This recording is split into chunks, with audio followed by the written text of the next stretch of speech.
Salut les amis et bienvenue sur ma chaîne Gilles Goro, comment retrouver sa forme de jeunesse. Alors j'en profite, là je suis hyper relax aujourd'hui pour faire une vidéo.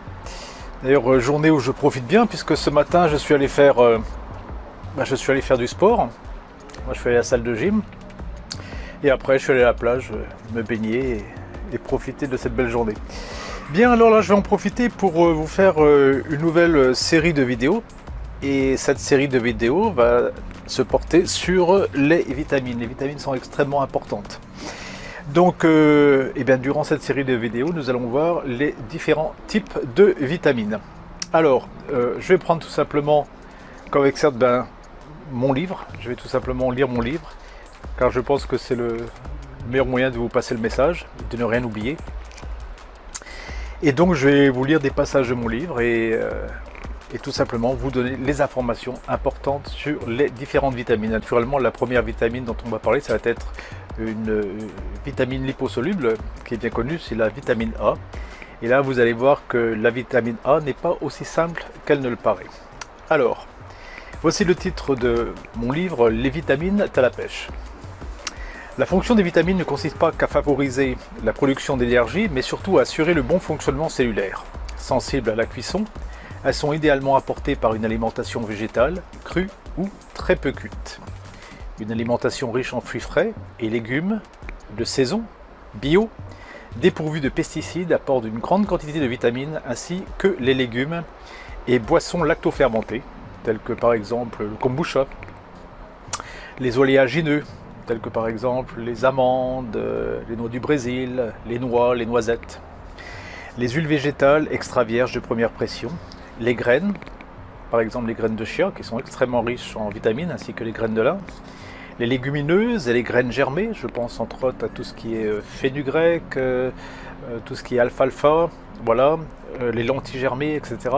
sont vraiment excellents, extrêmement riches en vitamines.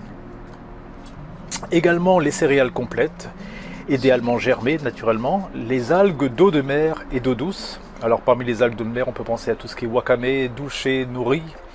Et les algues d'eau douce, eh bien, il y a les cyanobactéries comme la spiruline, ou bien les algues d'eau douce comme la chlorelle et la clamate.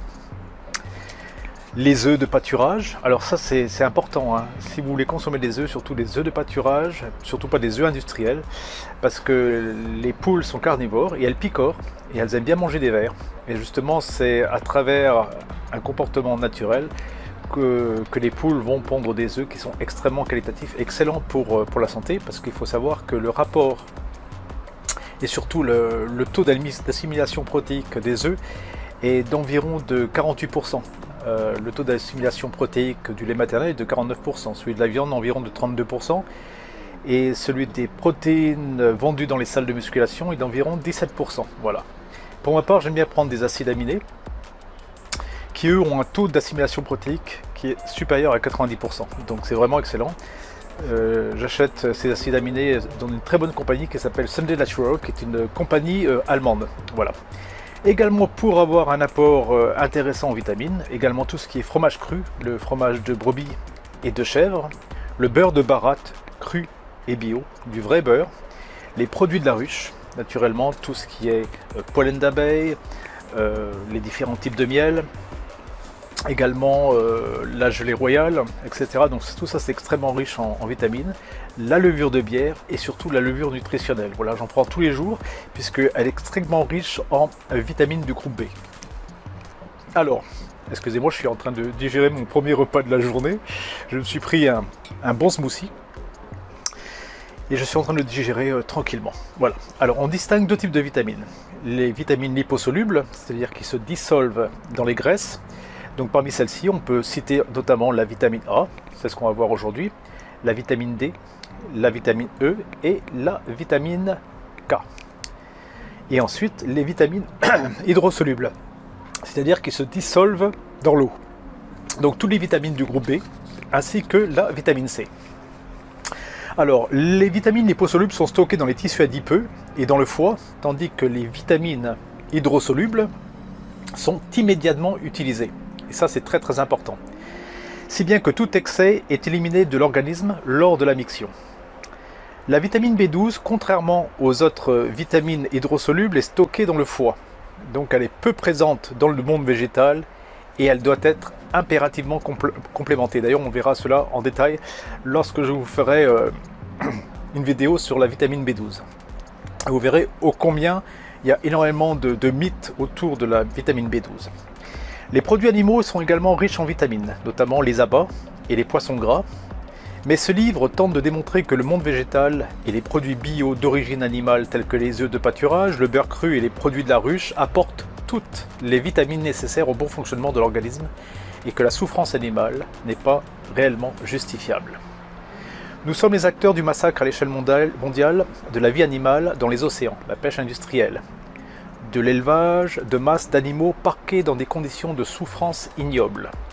Je ne pointerai naturellement jamais du doigt le petit pêcheur ou le petit exploitant élevant ses vaches à l'herbe fraîche des pâturages, ni le petit boucher vendant de la viande locale issue de petites exploitations respectant le cycle de la vie des animaux.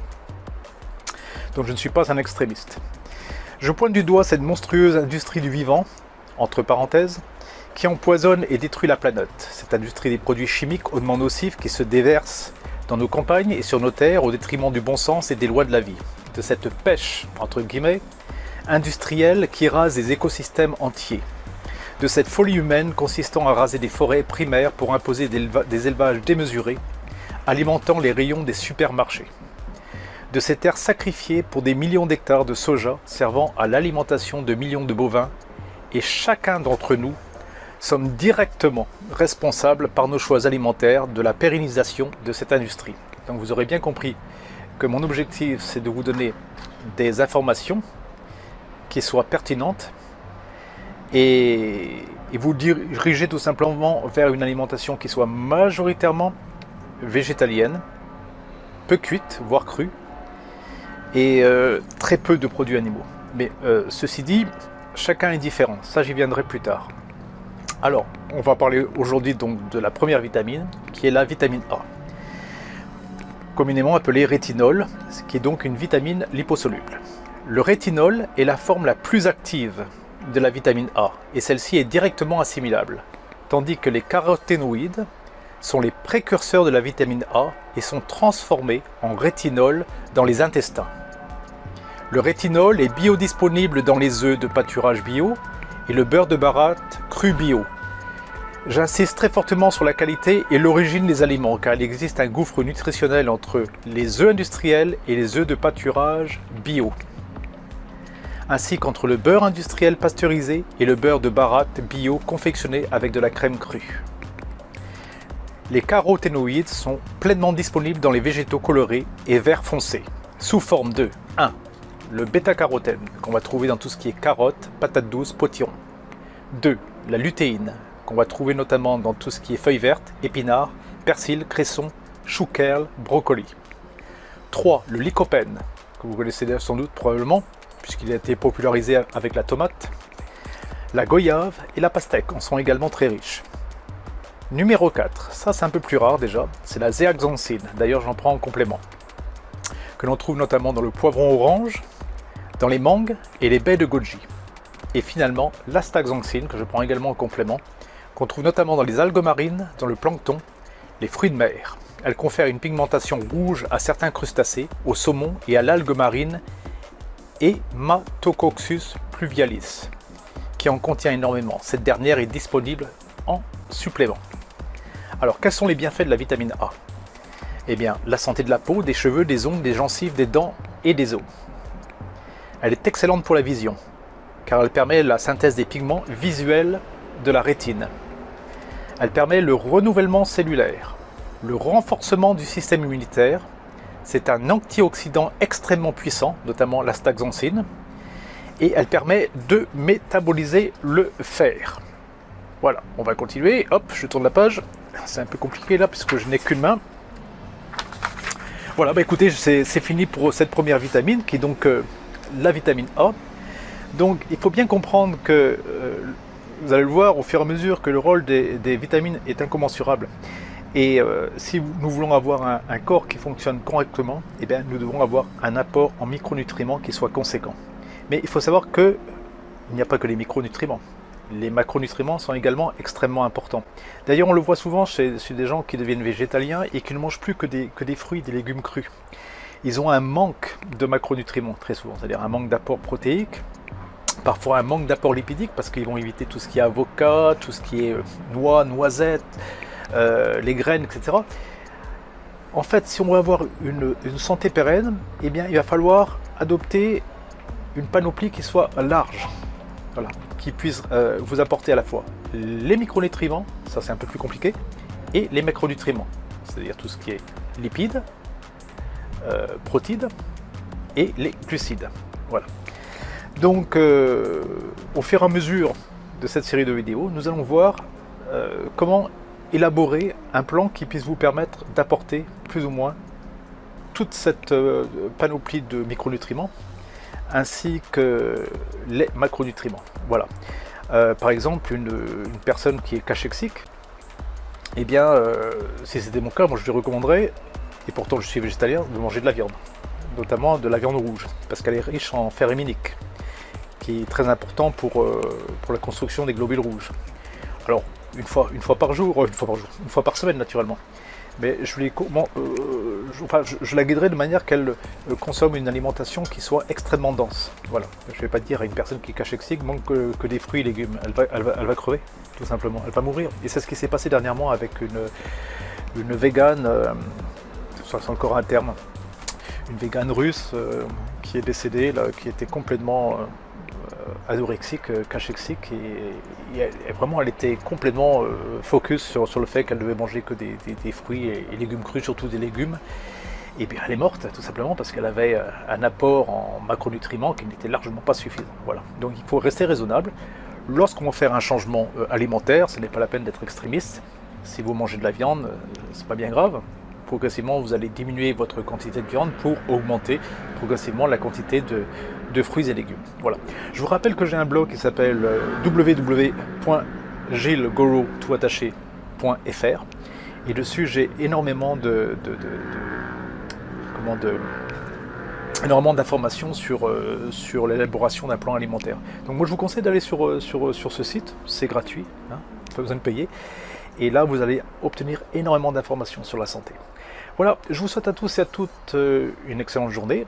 Profitez de ce bel été, de cette chaleur qui est tout à fait normale pour un été. Il a toujours fait chaud tous les étés depuis que je suis arrivé en France fin 2002. J'ai toujours vu des étés qui étaient chauds. D'ailleurs, l'été 2003 était extrêmement chaud parce que je me souviens qu'il n'avait pas plu.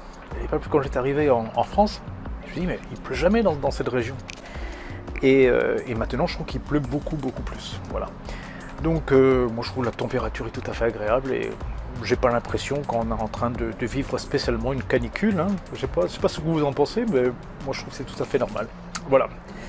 Allez, je vous souhaite à tous et à toutes une excellente journée et je vous donne rendez-vous pour la prochaine vidéo qui aura lieu donc dimanche.